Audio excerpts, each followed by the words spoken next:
Selamat berjumpa kembali dalam layanan audio Sahabat Seperjalanan. Hari ini adalah hari Kamis 2 November 2023. Tema renungan saat teduh kita dengan judul Dibuang ke Tubir Laut.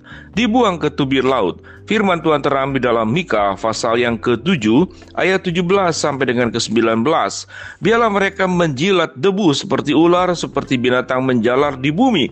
Biarlah mereka keluar dengan gemetar dari kubunya dan datang kepada Tuhan Allah kami dengan gentar, dengan takut kepadamu. Siapakah Allah seperti Engkau yang mengampuni dosa dan yang memaafkan pelanggaran dari sisa-sisa miliknya sendiri, yang tidak bertahan dalam murkanya untuk seterusnya, melainkan berkenan kepada kasih setia. Biarlah Ia kembali menyayangi kita, menghapus kesalahan-kesalahan kita, dan melemparkan segala dosa kita ke dalam tubir-tubir laut. Mari kita berdoa. Bapa dalam surga, terima kasih buat kasih setia, kebaikan, pengampunan yang Tuhan berikan senantiasa kepada setiap orang yang mau datang berubah dan bertobat dalam kehidupannya. Dalam nama Tuhan Yesus kami berdoa, amin. Shalom sahabat perjalanan yang dikasihi Tuhan. Dibuang ke tubir laut. Seringkali kita belajar di dalam kehidupan sosiologi, kehidupan bermasyarakat, bahkan dalam kehidupan berumah tangga, dan pengalaman-pengalaman pribadi kita masing-masing. Bagaimana kita pernah punya pengalaman rasa dibuang, rasa ditinggalkan, rasa tidak dihargai, rasa tidak diperhitungkan, karena kita sudah tidak menarik, karena kita sudah tidak memberikan dampak yang baik, keuntungan seperti yang diharapkan oleh pihak lain dari diri kita, kemudian kita terbuang. Ada orang yang rasa terbuang karena punya sakit tertentu, karena kelemahan fisik, atau jatuh miskin, atau kita mengalami kegagalan, kita melakukan sesuatu yang kemudian terjerumus ke dalam pergaulan yang salah, kita kemudian melakukan sebuah kebiasaan mengkonsumsi narkoba, lalu kemudian kita akan dibuang. Ada orang yang terbuang karena tidak ada lagi yang memikat di dalam dirinya. Ada orang yang dibuang karena melakukan dosa-dosa, sehingga orang tua dari teman-teman kita mengatakan, jangan bergaul dengan dia, nanti kamu akan sama-sama rusak dengan dia. Jadi artinya ada orang yang terbuang itu karena dia tidak memiliki pesona dalam dirinya dalam berbagai banyak hal. Ada orang yang terbuang karena dia sudah jatuh di dalam dosa, lalu dianggap sebagai sampah masyarakat.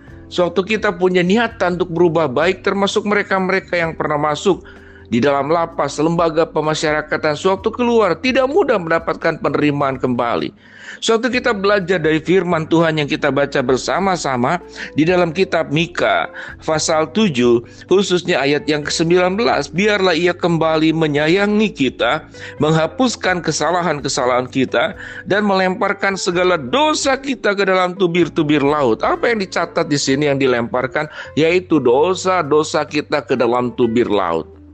Dunia seringkali justru melempar kita ke dalam tubir laut.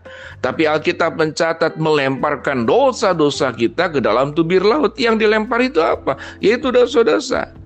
Tentunya sahabat seperjalanan kita perlu berjuang hidup agar kita menjadi orang-orang yang baik, menjaga nama baik. Jangan sampai terjerumus melakukan sebuah kesalahan. Namun disinilah tentang kasih setia, pengampunan, penebusan yang Tuhan berikan. Setiap kita bisa berbuat salah, setiap kita bisa berbuat dosa, setiap kita bisa melakukan tindakan-tindakan kebodohan. Lalu kita terjerumus ke dalamnya. Lalu kemudian masyarakat mencap kita. Kita punya pengalaman hidup di masa kelam sebelumnya. Kita pernah melakukan kesalahan. Dan tatkala yang kita perbuat adalah sebuah kesadaran, sebuah penyesalan, sebuah pertobatan, maka Alkitab mengatakan kasih setia Tuhan, pengampunan Tuhan itu akan senantiasa terbuka kepada setiap kita masing-masing. Nah, ayat 17 dikatakan, biarlah mereka menjilat debu seperti ular, seperti binatang menjalar di bumi. Biarlah mereka keluar dengan gemetar dari kubunya dan datang kepada Tuhan Allah kami dengan gentar, dengan takut kepadamu. Pada ayat sini adalah unsur bagian yang lain.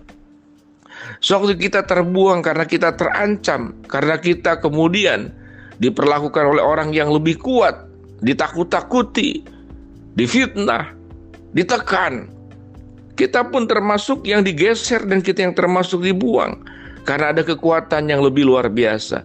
Pada bagian ini kita belajar ada tiga unsur. Unsur yang pertama karena kita tidak punya apa-apa. Unsur yang kedua karena kita berbuat kesalahan dosa yang membuat citra hidup kita menjadi buruk. Unsur yang ketiga karena ada orang yang melakukan sebuah tekanan-tekanan dalam rangka memaksakan kehendak. Dan Alkitab mengatakan Tuhan itu yang akan membela kita. Kalau kita dibuang oleh orang karena kesalahan, karena perbuatan buruk yang kita lakukan, karena kita tidak punya pesona, atau karena memang niatan orang lain untuk menekan kita, menjajah kita, menakut-nakuti kita, kita jangan takut karena ada Allah yang akan menolong kita. Kita tidak pernah akan dibuang, kita akan diterima, dikasihi, dicintai. Yang kita harus buang bersama-sama dengan Tuhan adalah seluruh dosa-dosa, pelanggaran-pelanggaran yang kita perbuat itu adalah jauh ke dalam tubir-tubir laut. Sahabat seperjalanan yang dikasihi Tuhan, tema yang kita pelajari adalah dibuang ke tubir laut. Pada bagian ini kita akan belajar dengan sungguh-sungguh. Pada ayat 18 dikatakan, siapakah Allah seperti engkau yang mengampuni dosa dan yang memaafkan pelanggaran dari sisa-sisa miliknya sendiri, yang tidak bertahan dalam murkanya untuk seterusnya, melainkan berkenan dengan kasih setianya. Kita bersyukur punya Allah yang sangat luar biasa. Pada bagian ini sahabat seperjalanan, pelajaran apa yang kita akan pelajari? Yaitu tatkala ada orang yang berbuat salah, ada orang yang tidak pesona, tidak memikat, ada orang yang pernah jatuh ke dalam dosa. Mari kita belajar menerima mereka sebagaimana Tuhan menerima kita. Dengan tentu kita tidak berharap mereka terus bergubang dalam dosa kesalahan yang mereka lakukan. Mereka mengalami perubahan sehingga berkenaan dengan masalah dosa bisa kita yang melakukan dan kita menerima akan pengampunan kasih setia, kasih sayang Tuhan. Demikian juga tatkala ada orang yang berbuat, mari kita berdoa, membimbing mereka, menolong mereka sekalipun memang tidak mudah. Sebagaimana Tuhan pun tidak mudah mencintai kita. Kalau orientasi penerimaannya adalah kalau jangan-jangan dia kemudian berbuat kembali perkara yang sama. Demikian juga kita dipanggil pun jangan membuang orang-orang yang ada di sekitar kita. Mari kita doakan agar mereka mengalami perubahan. Jangan buang mereka ke tubir-tubir laut. Yang kita harus berjuang, menolong mereka bersama-sama, membantu mereka agar mereka membuang dosa-dosa mereka ke dalam tubir laut, tetapi bukan membuang mereka ke dalam tubir laut. Jadi yang dibuang bukan manusia, yang dibuang adalah dosa-dosa yang diperbuat. Mari sahabat seperjalanan kita berjuang.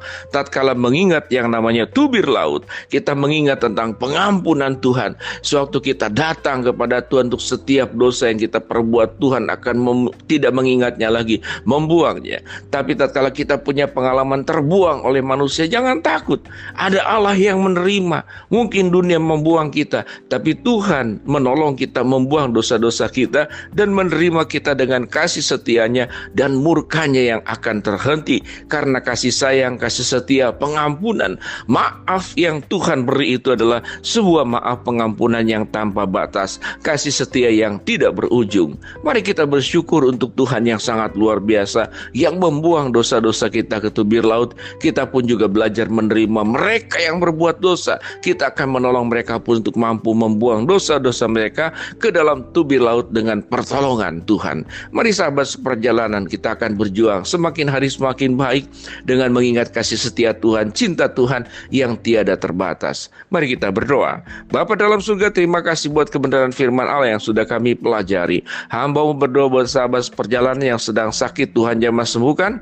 Sahabat seperjalanan yang sedang menghadapi masalah, Tuhan bukakan jalan. Sahabat seperjalanan yang sedang berdoa mengharapkan sesuatu, Tuhan kabulkan dengan cara dan waktunya Tuhan. Dalam nama Tuhan Yesus kami berdoa.